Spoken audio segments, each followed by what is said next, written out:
Presidenta, no seu discurso aqui, você falou de algumas preocupações, né? Agora que a senhora tomou a frente do Conselho, entre elas a questão da obesidade no país e a questão de acesso à água potável. Quais são as ações que podem ser colocadas em prática para que a gente consiga melhorar a condição de água da população e fazer com que não haja tanta obesidade no país? A obesidade, nós sabemos que ela não é resultado de uma escolha individual pelo consumo dos alimentos. O contexto que nós temos hoje é de uma crescente padronização dos hábitos alimentares e um excessivo consumo de alimentos processados, assim como também temos, lamentavelmente, um processo de contaminação dos alimentos em razão do uso de agrotóxicos. Isso é decorrente do modelo de produção e consumo que o Brasil tem seguido historicamente.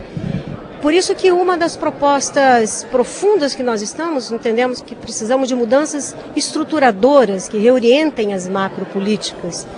E uma delas entendemos que é essa busca de uma prática, de um modelo alternativo de produção que afirmamos ser o caminho com a agroecologia. E temos no Brasil inúmeras experiências de produção com base agroecológica nos vários biomas, que tem mostrado que nessas condições o alimento tem qualidade, que a população que se alimenta desses alimentos tem condições de vida melhores. Mas, por outro lado, temos um plano nacional agora de prevenção da obesidade que entendemos ser bastante importante, vamos trabalhar pela sua implementação. E lembrando que isso também está associado com a necessidade, a nosso ver, da regulação da publicidade de alimentos. São tantas as frutas da nossa biodiversidade que muitas vezes são desconhecidas e também são pouco pesquisadas ainda. Nós valorizamos algumas iniciativas do Ministério do Meio Ambiente, que tem feito um estudo das espécies silvestres, porque entendemos que isso é muito importante do ponto de vista nutricional. E essa valorização desses alimentos é crucial para que eles fiquem mais presentes na dieta. Tanto é que o programa Aquisição de Alimentos, por exemplo, tem permitido a compra pelo governo de frutos como esse, ou in natura, ou transformados, e eles vão para a alimentação escolar, ou vão também para asilos, para creches, de maneira que nós percebemos uma dinâmica também de mudança de hábitos, de valorização desses alimentos que são bastante importantes para a nossa diversificação da dieta alimentar. Agora, como é que ficam as comunidades tradicionais como quilombolas e indígenas? Quais são os principais avanços que ainda faltam ser implementados para que eles tenham acesso à água potável, para que eles tenham uma alimentação equilibrada? Bom, você pergunta sobre a água potável. Esse é um problema sério no Brasil. Temos um problema de saneamento, de garantia da qualidade da água, inclusive para a preparação dos alimentos da alimentação escolar. Tivemos um enorme avanço com o programa da alimentação escolar, que se universaliza e ganha vários sentidos, mas falta água em muitas escolas para preparar esse alimento de qualidade. De sorte que, por isso que nós apostamos nesse princípio da intersetorialidade. É preciso que vários ministérios, várias políticas tenham um diálogo entre si, porque a garantia da água potável é uma exigência que está ligada a políticas de vários ministérios. E com relação à situação das populações tradicionais, nós entendemos que não há soberania e segurança alimentar sem a garantia da terra e dos direitos territoriais.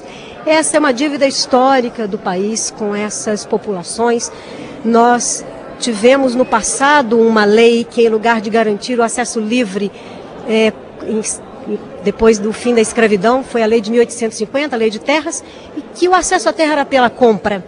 De maneira que a história nossa, desde o Brasil de outrora, é uma história baseada na propriedade privada, em que o Estado não reconheceu historicamente outras formas de uso e de apropriação da terra, que são essas formas coletivas, né? São essas terras tradicionalmente ocupadas, que a Constituição de 88 finalmente reconheceu. E é com base no que a Constituição reconheceu que hoje nós estamos defendendo esses direitos e por isso estamos muito preocupados e contestando esta medida ou essa proposta de ação inconstitucional daquilo que prega a Constituição brasileira. Presidente, eu queria que a senhora falasse um pouco sobre a importância do Conceia, principalmente considerando, a presidenta Dilma falou sobre a questão de que o Brasil sem miséria ele é uma prioridade absoluta do governo. Eu queria que a senhora falasse um pouco sobre a importância do Conceia dentro dessa política mais ampla. Bom, como eu tentei explicar também no discurso, como o Plano Nacional de Segurança Alimentar, a Política Nacional de Segurança Alimentar, ela tem várias diretrizes que se relacionam com várias políticas.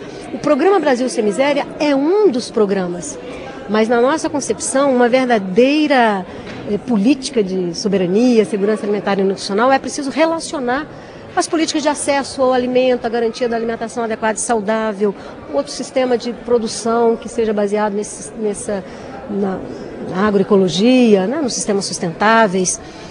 E por isso é que nós, no Conceia, temos essa tarefa, que é uma tarefa árdua, uma tarefa complexa, de monitorar vários programas. Então nós acompanhamos, debatemos conjuntamente com o governo o Programa Brasil Sem Miséria, mas também o Programa Bolsa Família, fizemos o exame, a análise crítica do programa várias vezes para tentar propor algumas melhorias, ajustes, aperfeiçoamento. E esses programas estruturantes que nós tanto valorizamos, como o Programa de Aquisição de Alimentos, Alimentação Escolar, foram também objeto de tratamento lá no Conceia. De forma que o Conceia o tempo todo está se renovando, acompanhando políticas que já existem, fazendo novas propostas, e uma dessas últimas propostas, que também foi objeto de debate no Conceia, foi um programa de valorização dos produtos da sociobiodiversidade. Isso que eu estava me referindo há pouco, que é a importância do Estado brasileiro reconhecer essa diversidade dos frutos, dos produtos nos vários biomas e garantir uma subvenção de preço para essas populações que zelam por essas frutas, que fazem o manejo e têm uma relação diferente com a natureza.